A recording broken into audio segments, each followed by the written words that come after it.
Hello student, मैं संजय चौहान, भूगोल का अध्यापक। आज हम बच्चों क्लास 12 का लेसन नंबर 4 विश्व जनसंख्या संरचना टॉपिक के बारे में अध्ययन करेंगे।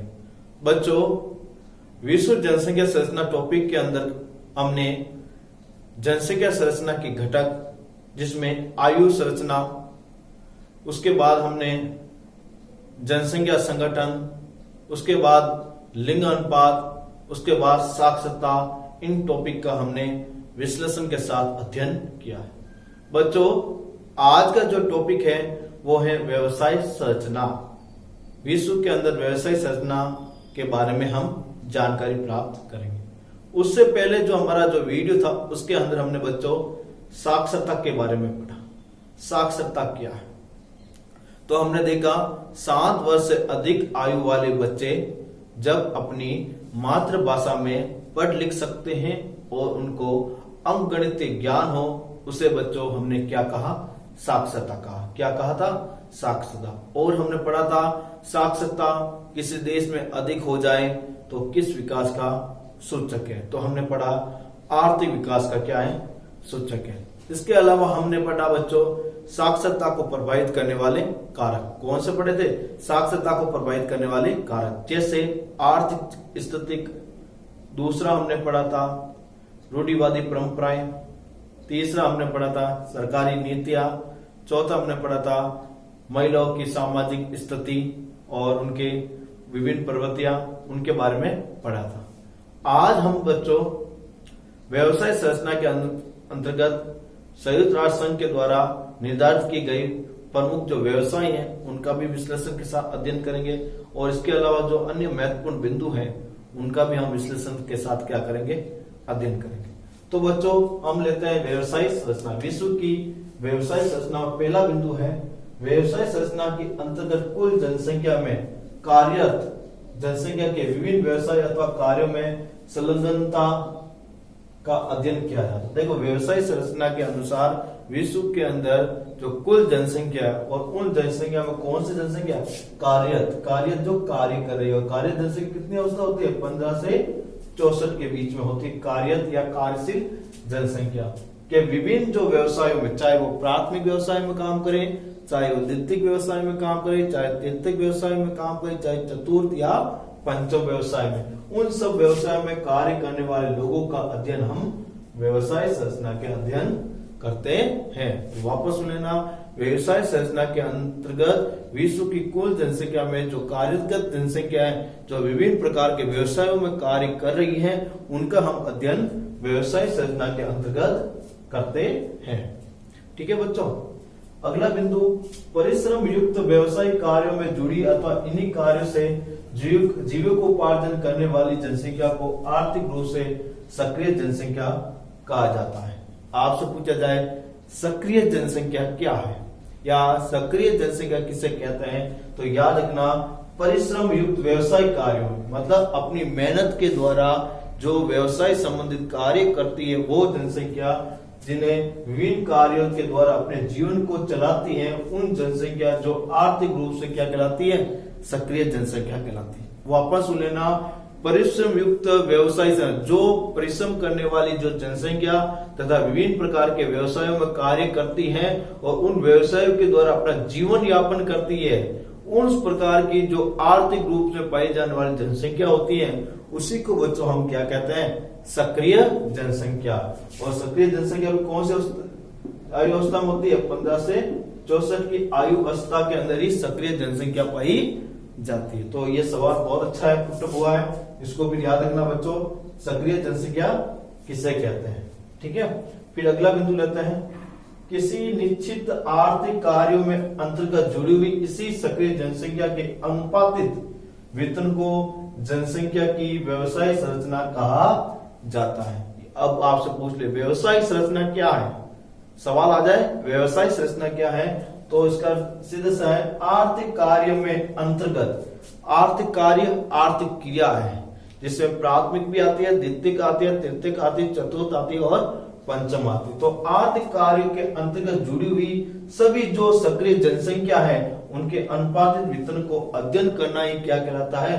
व्यवसाय संरचना। ये भी एक इंपॉर्टेंट क्वेश्चन बन गया आपके लिए कि व्यवसाय संरचना क्या है। तो किसी भी आर्थिक कार्य में करने वाली वो सक्रिय जनसंख्या के अनुपात का जो हम वितरण का अध्ययन करते हैं उसी को व्यवसाय संरचना कहते हैं। अब आर्थिक कार्य या आर्थिक क्रिया क्या है उसकी परिभाषा। आर्थिक क्रिया, तो आर्थिक क्रिया की यदि परिभाषा पूछे तो सीधी से याद रखना, ऐसी क्रिया जिनको करने से व्यक्ति को आय की प्राप्ति होती है। वापस सुन लेना बच्चों, ऐसी क्रिया जिनको करने से व्यक्ति को किसकी प्राप्ति होती है? आय की प्राप्ति होती है, उसे हम आर्थिक क्रिया कहते हैं। आर्थिक क्रिया 5 भागों में बांटी गई है। पहली है प्राथमिक क्रिया। कौन सी है? प्राथमिक क्रिया। तो प्राथमिक क्रिया की यदि परिभाषा पूछे तो प्रकृति से प्राप्त पदार्थों का सीधे ही उपयोग में लेना।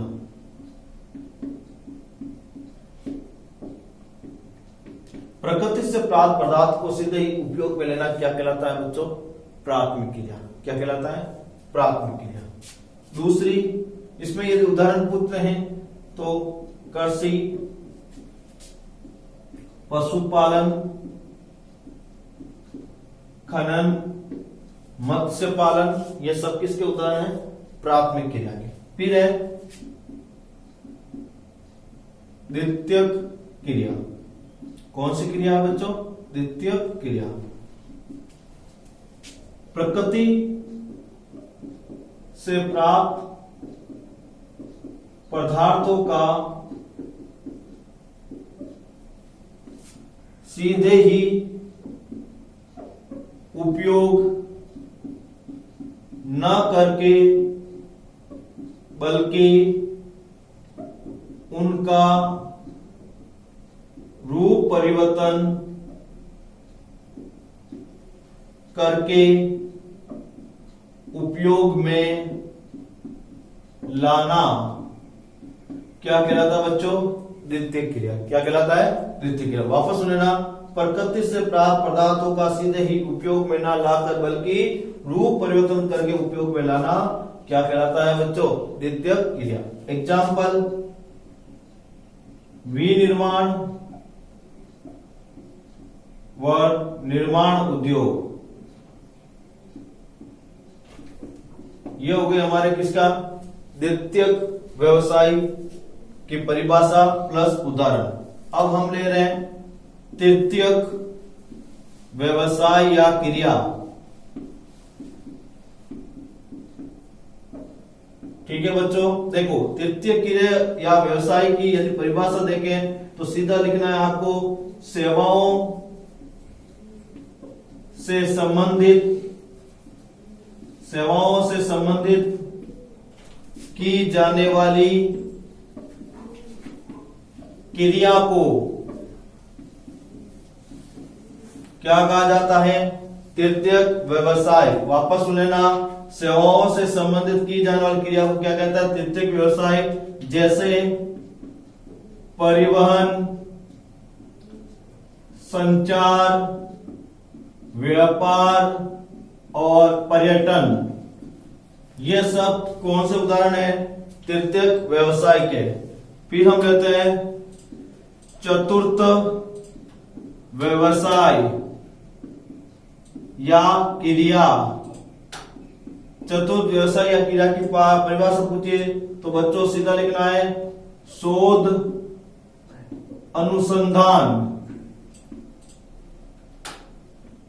अनुसंधान संबंधी की जाने वाली क्रियाओं को चतुर्थ व्यवसाय कहते हैं। क्या कहते हैं बच्चों? चतुर्थ व्यवसाय कहते हैं। जैसे एग्जाम्पल के रूप में इंजीनियर है, इंजीनियर है, वैज्ञानिक है, ये सब कौन से व्यवसाय में आता है? चतुर्थ, क्योंकि इनका कार्य क्या होता है बच्चों? शोध अनुसंधान करना। अब हम लेंगे बच्चों पंचम क्रिया या व्यवसाय। यदि पंचम क्रिया या व्यवसाय की बात करें तो आपको मालूम होना चाहिए इसके अंदर जो निर्णय लेते हैं वो उच्च अधिकारी होते हैं, जिनके निर्णय को कोई बदल नहीं सकता। यदि बदलना चाहे तो वो स्वयं ही बदल सकते हैं। तो अब लेते हैं पंचम व्यवसाय या क्रिया।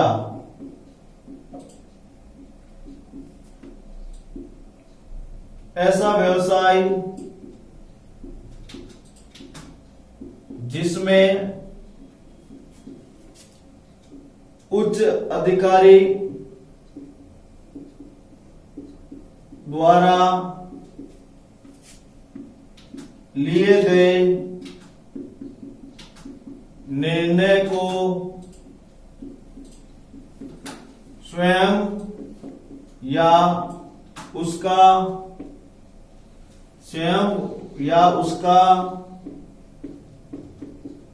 उच्च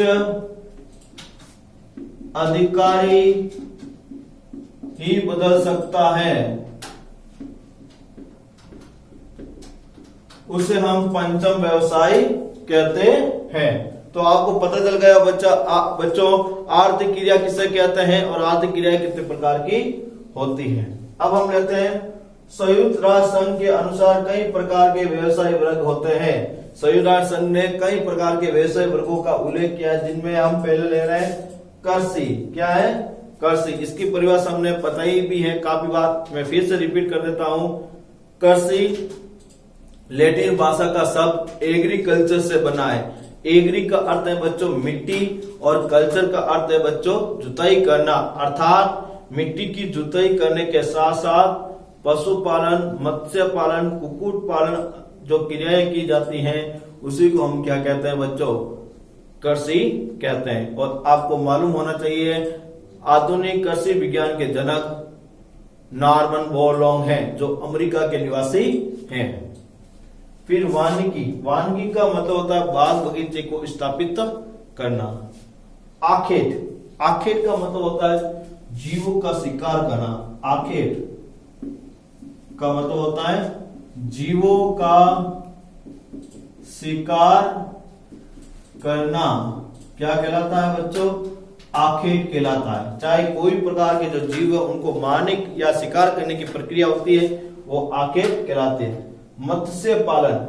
मत्स्य पालन के अंदर बच्चों विभिन्न प्रकार की तालाबों, नदियों, झीलों या कोई प्रकार के पोखरों के अंदर जो मछली को पालने की क्रिया की जाती है उसी को मत्स्य पालन कहा जाता है। पशुपालन।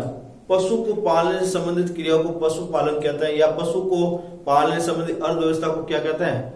पशुपालन। फिर है खनन।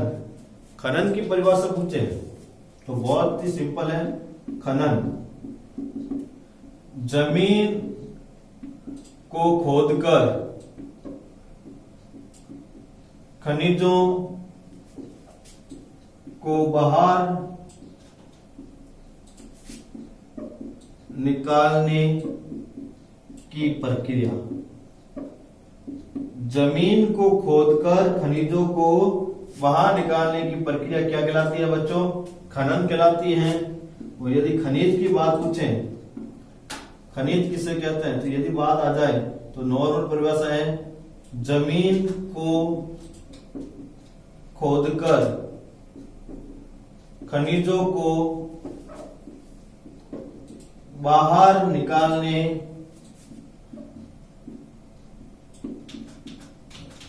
जमीन को खोदकर खनिजों को जमीन को खोदकर निकाले गए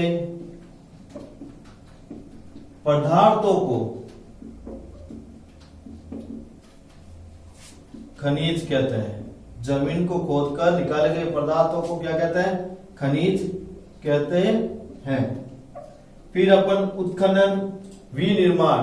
विनिर्माण का मतलब है कि किसी उद्योग द्वारा बदल रूप परिवर्तन कर करके नई वस्तु का निर्माण करते हैं, उसी को विनिर्माण कहते हैं। और यदि उद्योग की परिभाषा आती है तो बहुत ही सिंपल है, प्रकृति से प्राप्त होने वाले पदार्थों का, प्रकृति से प्राप्त होने वाले पदार्थों का मशीनों द्वारा रूप परिवर्तन करके उनको मूल्यवान बनाने वाली इकाई को हम क्या कहते हैं? उद्योग कहते हैं। प्रकृति से प्राप्त होने वाले पदार्थों का मशीन द्वारा रूप परिवर्तन करके उनको मूल्यवान बनाने वाली इकाई को हम क्या कहते हैं बच्चों? उद्योग कहते हैं। फिर हम लेते हैं उद्योग के बाद वाणिज्य। वाणिज्य का मतलब होता है व्यापार से संबंधित होता है। वाणिज्य शब्द किससे आया हुआ? व्यापार से आया हुआ। तो व्यापार क्या होता है तो उसके बारे में जानिए। व्यक्तियों द्वारा वस्तुओं का आयात व निर्यात करना। व्यक्तियों द्वारा वस्तुओं का आयात व निर्यात करना क्या कहलाता है? व्यापार कहलाता है। क्या कहलाता है बच्चों? व्यापार। तो याद रखना बच्चों, व्यापार दो प्रकार के होता है, राष्ट्रीय व्यापार और अंतर्राष्ट्रीय व्यापार। राष्ट्रीय व्यापार देश के आंतरिक भागों में किए जाने वाले एक राज्य से दूसरे राज्य या एक क्षेत्र से दूसरे क्षेत्र के मध्य होता है, उसे हम क्या कहते हैं बच्चों? राष्ट्रीय व्यापार। जबकि अंतर्राष्ट्रीय व्यापार की बात आती है तो बच्चों एक राष्ट्र से दूसरे राष्ट्र के मध्य जो किया जाने वाला जो व्यापार है वो क्या कहलाता है बच्चों? अंतर्राष्ट्रीय व्यापार। फिर अपना देखते हैं परिवहन। परिवहन की परिभाषा हमने काफी बार रिपीट कर चुके हैं, ठीक है बच्चों। भंडारण, संचार सेवाएं। अब संचार सेवाएं क्या हैं उनके बारे में देखते हैं। अब पहले देखते हैं सेवाएं क्या है। सेवाओं की बात आती है तो भुगतान के बदले की जाने वाली क्रिया को, भुगतान के बदले की जाने वाली क्रिया को हम क्या कहते हैं? सेवाएं कहते हैं। क्या कहते हैं बच्चों? सेवाएं। सेवाएं फिर अपन के जो भाग है उसमें व्यापार आता है, पर्यटन आता है, परिवहन आता है और संचार आता है। ये सब सेवाओं के क्या है? भाग है, ठीक है। इन सेवाओं के अंदर अपन देखते हैं तो अलग अलग रूपों के अंदर हम देखेंगे। एक सेवा है संचार सेवा, ठीक है। संचार में हम देखते हैं तो व्यक्ति द्वारा अपने विचारों, तथ्यों, प्रेक्षणों व आंकड़ों को जिस माध्यम से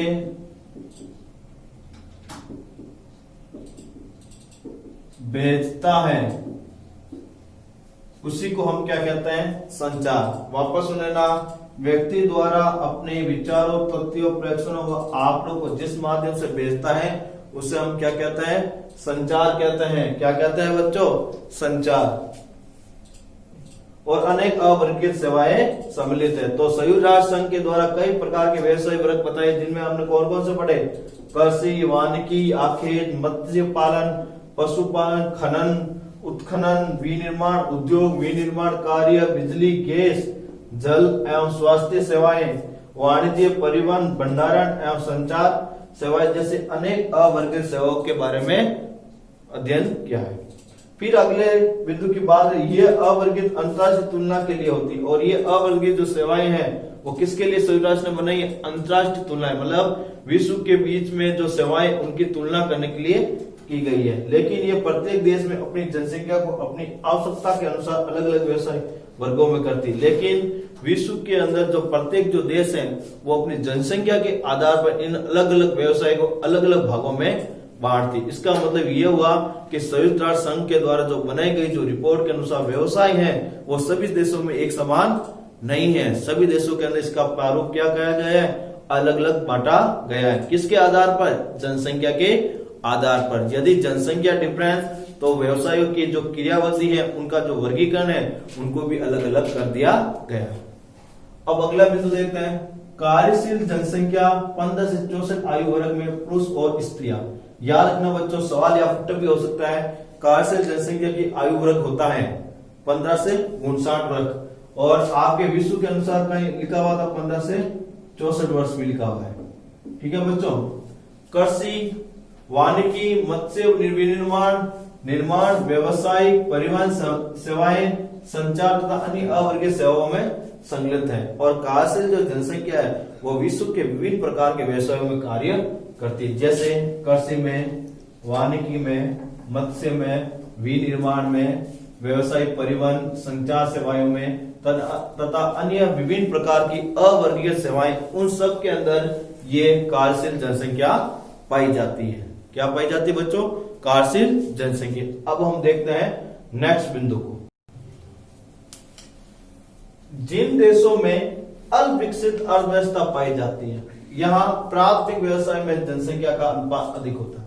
और जो देश अल्प विकसित मतलब जो विकास करने के अग्रसर हैं या विकास की ओर बढ़ रहे हैं, उन देशों की जो जनसंख्या है वो अधिकतर कौन सा व्यवसाय में कार्य करती है, प्राथमिक व्यवसाय में कार्य करती है। प्राथमिक व्यवसाय का मतलब वे व्यवसाय होते हैं जिसमें प्रकृति से जुड़े हुए पदार्थों का सीधा ही उपयोग में लाया जाता है, जैसे कृषि है, पशुपालन है, मत्स्य पालन है, कुक्कुट पालन है, ये खनन क्रिया है, ये सब किसके उदाहरण है बच्चों, प्राथमिक व्यवसाय के। और प्राथमिक व्यवसाय के अंदर ज्यादातर लोग कौन से देश के कार्य करते हैं, अल्प विकसित। अल्प विकसित का मतलब होता है विकासशील देश। कौन सा देश, विकासशील देश।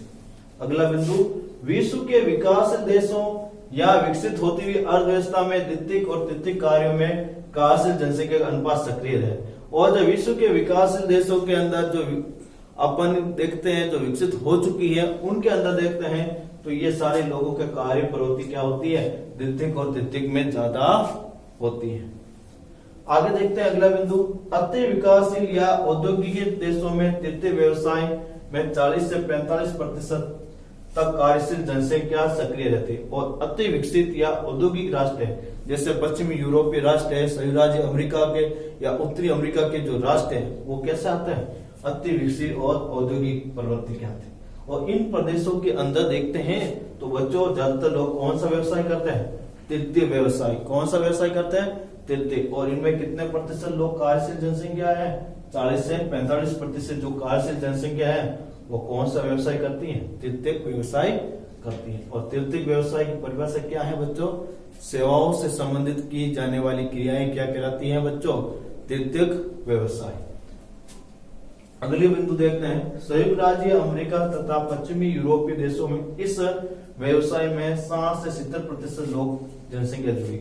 और संयुक्त राज्य अमेरिका है, पश्चिमी यूरोपीय राष्ट्र है, जो तृतीय व्यवसाय के अंदर देखते हैं तो 60 से 70% जो लोग हैं वो कौन सी क्रिया करते हैं, तृतीयक व्यवसाय करते हैं। तो याद रखना विश्व के अंदर सबसे ज्यादा सेवाओं संबंधित क्रियाओं से जुड़े हुए जो देश हैं वो कौन सा है, संयुक्त राज्य अमेरिका और पश्चिमी यूरोपीय देश, जहाँ सबसे ज्यादा लोग कौन सी क्रिया करते हैं, तृतीयक क्रिया। कौन सी क्रिया करते हैं, तृतीयक क्रिया।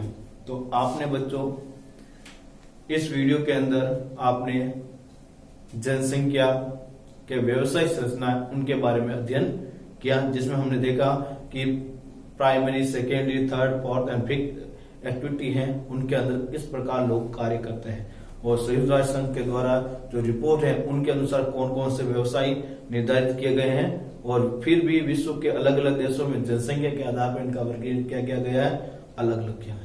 बच्चों हमने जनसंख्या संरचना जो टॉपिक था जनसंख्या संरचना, उसके अंदर हमने जनसंख्या संरचना के जो 5 घटक थे, पहला घटक कौन सा था, आयु संरचना, दूसरा घटक था लिंग अनुपात, तीसरा था हमारा जनसंख्या संगठन, और चौथा था साक्षरता, और पांचवा था हमारा व्यवसायिक संरचना। इन पांचों जो संगठन थे उनके बारे में हमने विश्लेषण के साथ अध्ययन किया है, उनके प्रत्येक बिंदु को जाना है।